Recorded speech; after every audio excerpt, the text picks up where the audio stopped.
Allô, bonjour les élèves. Donc voici votre leçon sur les fractions. On commence une nouvelle unité. Je serai bien sûr là pour répondre à des questions, mais c'est juste pour faire un rappel sur du vocabulaire qu'on a déjà vu en classe. Et puis juste se remettre un petit peu dans le bain des fractions qui peut souvent porter à confusion pour beaucoup d'élèves. Donc cette leçon est dans Teams et je vais juste passer à travers pour vous rappeler certaines choses de base. Donc, le dénominateur, descendre. Dénominateur, descendre.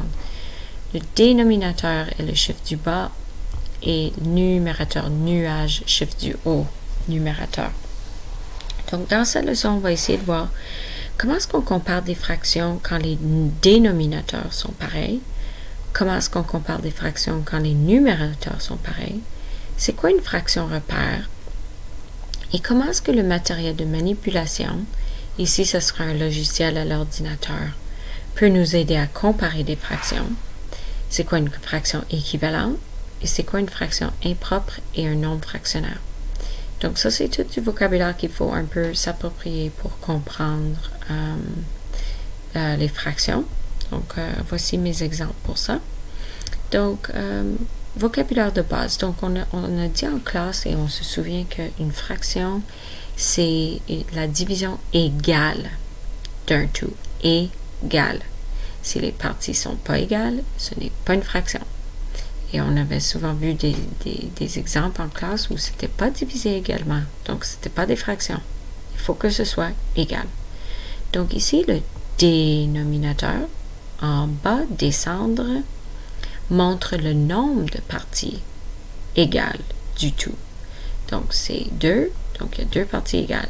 Ici, le numérateur montre le nombre de parties sélectionnées dont on parle. Donc, on parle de une demi ici. Il y a une demi-barre de chocolat qui reste. Donc, voici notre entier. Il faut toujours savoir c'est quoi ton entier. OK? Est-ce que ton entier, c'est un groupe de personnes? Est-ce que ton entier est une barre de chocolat? Est-ce que ton entier est la longueur d'une course? C'est pas forcément un objet. OK? On a 3 modèles à regarder. Si je te dis que la longueur d'une course est 1000 mètres, ça c'est ton tout. 1000 mètres. Donc la moitié de ça va être 500 mètres. Donc il faut toujours penser à c'est quoi ton tout. Donc, ton entier ici est divisé en 2 parties égales, donc une demi ici. Quand ton entier est divisé en tiers, voici le tiers. OK? Et quand c'est divisé en 4, le dénominateur est 4, c'est en 4 parties égales. Nombre fractionnaire. Il faut trouver un moyen de se souvenir. Moi, je me souviens fractionnaire, fractionné en 2, il y a 2 parties. Impropre, le chiffre d'en haut est plus grand que le chiffre du bas. C'est pas propre ça dans ma tête, ok, ça c'est impropre. Mais tu vas remarquer que c'est exactement pareil. Un entier et une demi, c'est la même chose que 3 demi. Parce que ça là, ils auraient pu le mettre là. Et ça fait un entier, une demi, 2 demi, 3 demi. 3 demi est la même chose qu'un entier et une demi. OK? Ce sont des fractions équivalentes. Qui nous amène au logiciel qui va vous aider avec tout ça. OK? Dans le calendrier, OK, de cette semaine, je l'ai mis, mes élèves de l'année passée se souviennent. Vous cliquez là, ça va vous amener à ce logiciel ici. Ce logiciel est très pratique pour nous aider à comparer des fractions. Et vous créez vos fractions ici avec ces 2 boutons ici. Je vous décourage d'utiliser le cercle, OK? Utilisez plutôt la barre de fraction parce que le cercle, comme une fois je vous avais donné un problème, puis c'était en 7e, puis le nombre de personnes qui m'ont fait le cercle, puis ont essayé de diviser ça, difficilement en 7e, c'est vraiment pas pratique des fois. Donc, c'est bon pour certaines choses, mais essayez de vous habituer ici à la barre de fraction pour voir. Donc ici, j'ai pris une barre et je l'ai divisée en combien de parties? 1, 2, 3, 4, 5, 6, 7, 8, 9, 10. Donc, c'est 10. 10 parties égales. Et j'en ai sélectionné 6. Donc, c'est 6 dixièmes.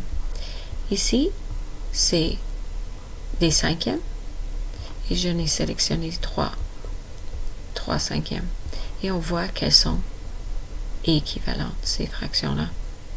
Et pourquoi? Ben, ce qu'on fait en bas, il faut faire en haut. Puis on peut voir que si tu fais 3 fois 2, tu arrives à 6. Et 5 fois 2 égale 10.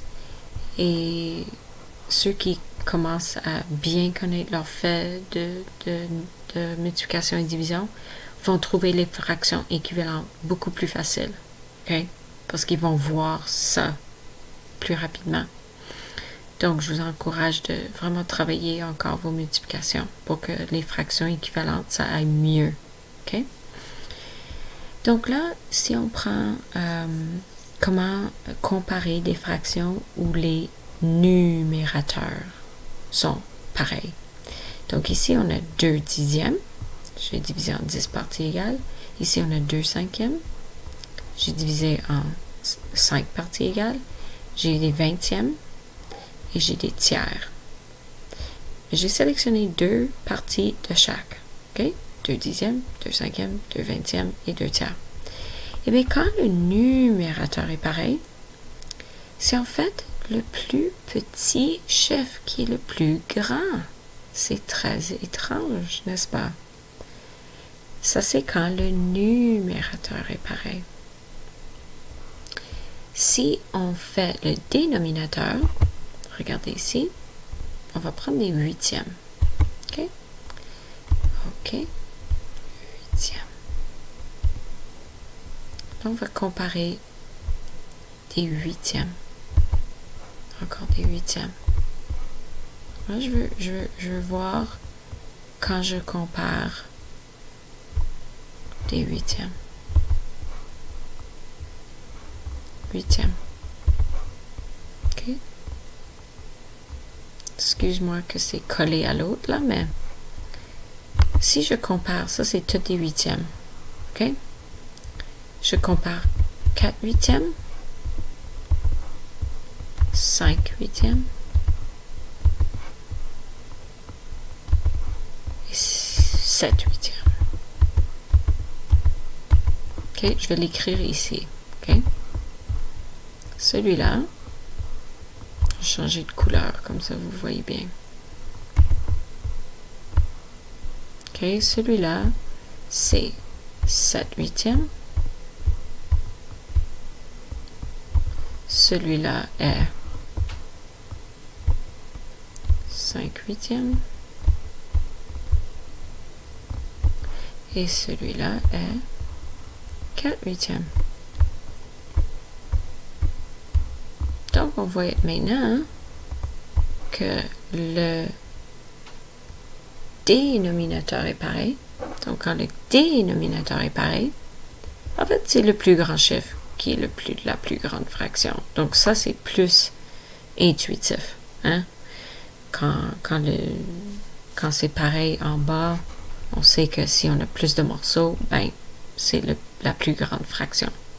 Donc, ça, c'est un peu plus facile à comprendre que quand le numérateur est pareil. Là, il faut se rappeler que c'est le plus petit chiffre qui est la plus grande fraction. OK? Il faut peut-être réécouter ça pour comprendre et me poser certainement des questions. Donc, encore une fois, les fractions équivalentes, ça va vous aider, ce logiciel. 1 tiers est équivalent à 4 douzièmes, qui est équivalent à 8 24e. Pourquoi? Ben, regardez, on voit que c'est exactement la même quantité. On a un entier, mais qui est juste divisé en des grands morceaux, des petits morceaux. Et ils sont tous pareils. Parce que 1 fois 4 égale 4 et 3 fois 4 égale 12. 1 tiers est équivalent à 4 douzièmes. Si on y va encore plus loin, 4 fois 2, 8 et 12 fois 2, 24.